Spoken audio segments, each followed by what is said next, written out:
Hi everyone, welcome back to my channel. आज आप देखेंगे हाल ही में रिलीज हुई हॉरर मूवी नाइट स्विम का एक्सप्लेनेशन। जल्दी से वीडियो को लाइक और इस तरह की और मूवीज का एक्सप्लेनेशन सुनने के लिए चैनल को सब्सक्राइब कर लो। मूवी स्टार्ट होती है 1992 पिरानो में। एक छोटी बच्ची अपने घर पे सो रही होती है, रात का टाइम होता है और उसका नाम होता है रेबेका। उसकी अचानक से नींद खुल जाती है। कुछ आवाज सुनने की वजह से वो खिड़की से झांक कर देखती है तो उसे दिखता है कि पूल के अंदर कोई एक खिलौने वाली बोट चल रही है। वो अपने बीमार भाई के पास जाती है और बोलती है कि मैं तुम्हारे लिए वो बोट लेकर आती हूँ। फिर जब वो पूल से वो बोट निकाल रही होती है तब उससे कोई चीज अपनी तरफ खींच लेती है और रेबेका पुल के अंदर गिर जाती है। रेबेका को पुल के अंदर से अपनी माँ दिख रही होती है जो पुल के बाहर थी, लेकिन जब वो बाहर आकर देखती है तो उसकी माँ वहाँ नहीं होती।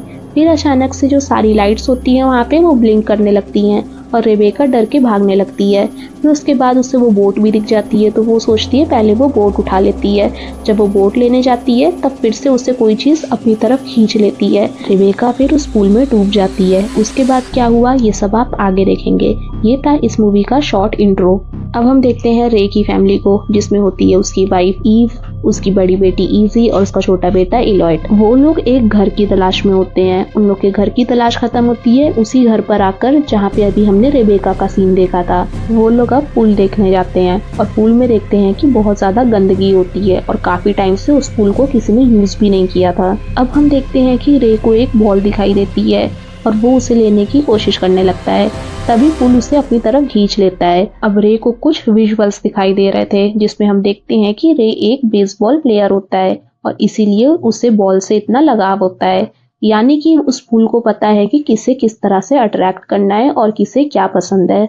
जैसे रे को उसने बॉल दिखाकर अट्रैक्ट किया और रेबेका को बोट। रेबेका का क्या हुआ ये तो नहीं पता, लेकिन रे की किस्मत अच्छी होती है, वो पुल से बाहर आ जाता है। अब रे की वाइफ ईव उसे हॉस्पिटल ले जाती है और वहां पर हमें पता चलता है कि रे को एक बीमारी है, कोई स्पाइन से रिलेटेड, इसलिए वो अब बेसबॉल नहीं खेलता है, वो पहले खेला करता था। डॉक्टर बोलती है कि रे वापस ठीक हो सकता है अगर वो स्विमिंग थेरेपी ले। वो अगर डेली स्विम करेगा तो वो वापस पहले जैसे बेसबॉल खेल सकता है।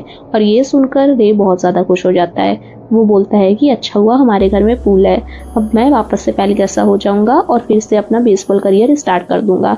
लेकिन ईव उसे मना करती है। वो बोलती है कि तुम ऐसा कुछ भी नहीं करोगे, क्योंकि तुम्हारी मैचेस की वजह से हम लोग कितने घर बदल चुके हैं, बच्चों का भी कितनी बार स्कूल चेंज हो चुका है। इसलिए अब तुम मुझे वादा करो कि इस घर से हम लोग नई शुरुआत करेंगे और तुम बेसबॉल कभी नहीं खेलोगे। रे उसे वादा कर देता है। उसके बाद पूरी फैमिली पुल की साफ सफाई में लग जाती है। फिर हम देखते हैं कि रे एक होल के अंदर हाथ डालता है, वहां पर उसे कोई चीज काट लेती है जिसके बाद उसका हाथ खून खून हो जाता है। फिर उसके बाद अचानक से उस होल के अंदर से काला पानी निकलने लगता है। वो लोग एक एक्सपर्ट को फिर बुलाते हैं पुल की साफ सफाई के लिए।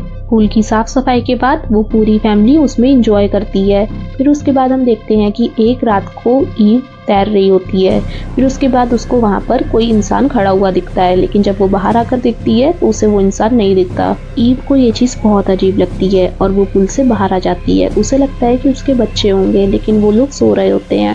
फिर उसके बाद वो अपने पति से पूछती है। वो बोलता है कि मैं तो यहाँ से हिला तक नहीं।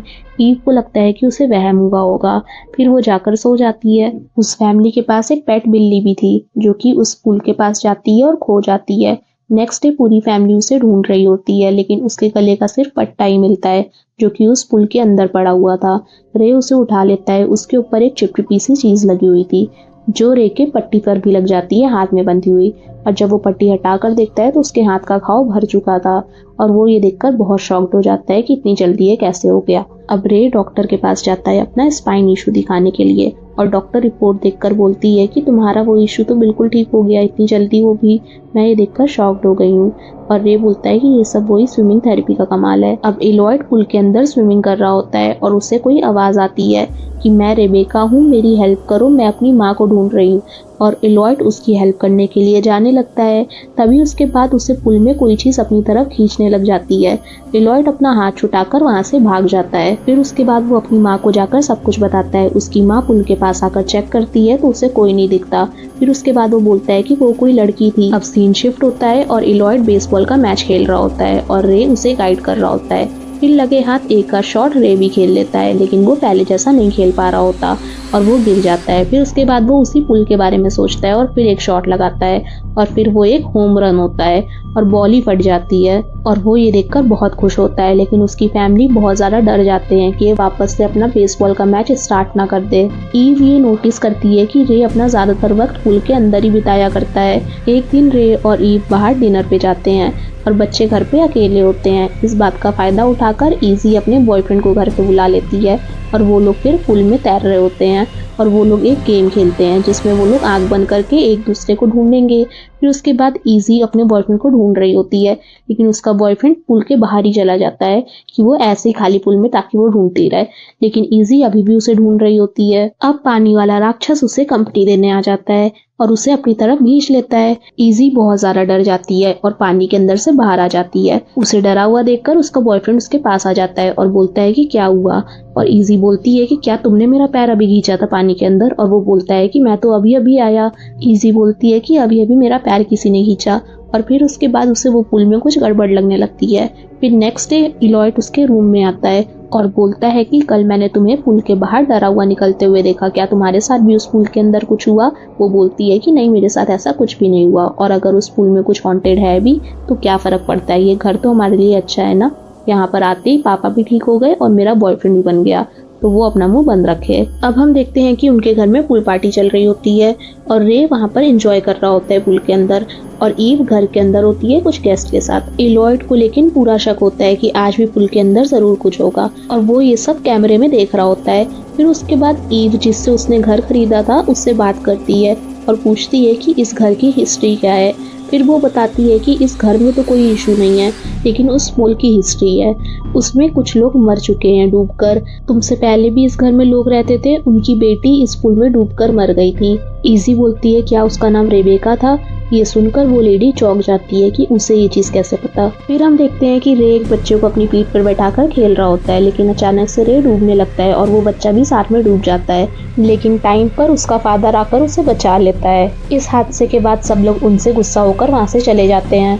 ईव रे से बोलती है कि ये सब कुछ उस पुल की वजह से हो रहा है, हमें यहाँ से चले जाना चाहिए। और जब वो लोग जा रहे होते हैं तब रास्ते में रे की तबीयत खराब हो जाती है, तो वो लोग वापस से फिर उस घर में आ जाते हैं, लेकिन घर में आते ही रे की तबीयत बिल्कुल ठीक हो जाती है।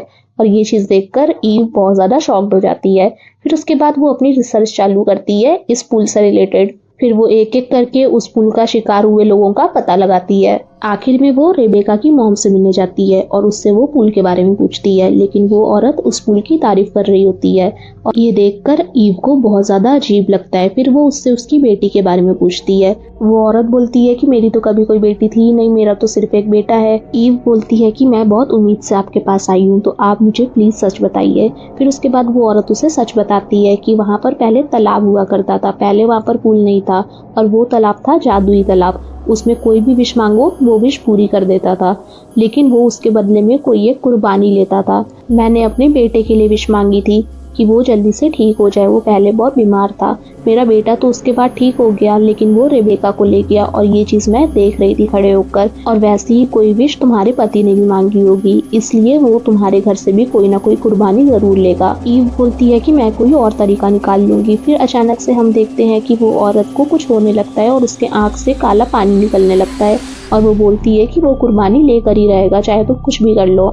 ईव ये देखकर डर जाती है और वहाँ से भाग जाती है। फिर उसके बाद हम देखते हैं कि रे की आंखों से भी ब्लैक वाटर निकल रहा था, यानी वो उस पुल के कब्जे में है। फिर इलॉयड को एक आवाज सुनाई देती है बिल्ली की, और वो उसे ढूंढते ढूंढते पुल के पास चला जाता है। वहाँ पे बिल्ली तो नहीं होती, लेकिन एक राक्षस होता है जो उसे पुल में खींच लेता है और उस पुल का शटर भी बंद कर देता है। ये चीज इजी देख लेती है और वो शटर खोलने की कोशिश करती है। तब तक ईव भी आ जाती है और वो भी उसकी मदद करती है, लेकिन वो शटर जाम हो गया था। ईव बोलती है कि अपने पापा को बुला कर लाओ। इजी अपने पापा को बुलाने जाती है, लेकिन उसके पापा उसके ऊपर ही हमला कर देते हैं, क्योंकि वो भी उस पुल के कब्जे में थे। ईव उस पुल के अंदर अपने बेटे को अकेले ही बचाने चली जाती है, और उसको उन सबकी आत्मा दिख रही होती है जो उस पुल में डूबकर मरे थे। ईव अपने बेटे को बाहर निकाल कर ले आती है और उसकी बॉडी से पानी निकालने का कोशिश करती है। तभी उसका पति वहां पर आ जाता है और उसे गले से पकड़ लेता है, क्योंकि वो उस पुल के कब्जे में था। तभी वहां पर उसकी बेटी आ जाती है और उसके पैर पर बैट से मारती है। फिर रे ईव को छोड़ देता है। वो लोग रे को होश में लाने की कोशिश करते हैं, और रे भी उस ब्लैक वाटर से अंदर ही अंदर लड़ रहा होता है, लेकिन इलियट की हालत खराब होने लगती है और रे समझ जाता है कि ब्लैक वाटर अपने साथ किसी न किसी को लेकर जरूर जाएगा, तो इसलिए मैं कुर्बानी दे देता हूँ, और वो पानी के अंदर चला जाता है। और ब्लैक वाटर उससे लेकर चला जाता है और यहाँ पर इलियट की हालत बिल्कुल ठीक हो जाती है। फिर उसके बाद हम देखते हैं कि इतना कुछ होने के बाद भी ये फैमिली ये घर नहीं छोड़ती, क्योंकि रे यहीं रहना चाहता था। वो लोग बस उस पुल को मिट्टी डालकर बंद कर देते हैं और इसी के साथ ये मूवी यहाँ पर एंड हो जाती है।